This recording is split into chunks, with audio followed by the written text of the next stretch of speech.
Die Pelzer Maurer. Ja, die Pelzer Maurer sind was wert. Das sind die Besten auf der Erde, was Fleiß angeht und Schnelligkeit.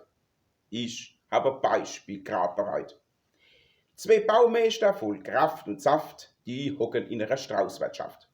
Der war aus Bayern drüben, der andere von der Palz daheim. Nach dem dritten Viertel sagt der Bayer: Mehr Bein, wir schaffen schnell, Herr Meier.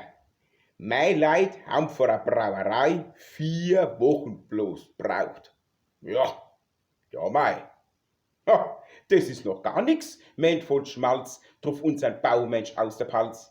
Mei Maurerhen, der sage ich laut, einmal eine Brauerei gebaut. Ab 8 Uhr morgens Zoll für Zoll. Und um 9 Uhr, da waren sie schon voll.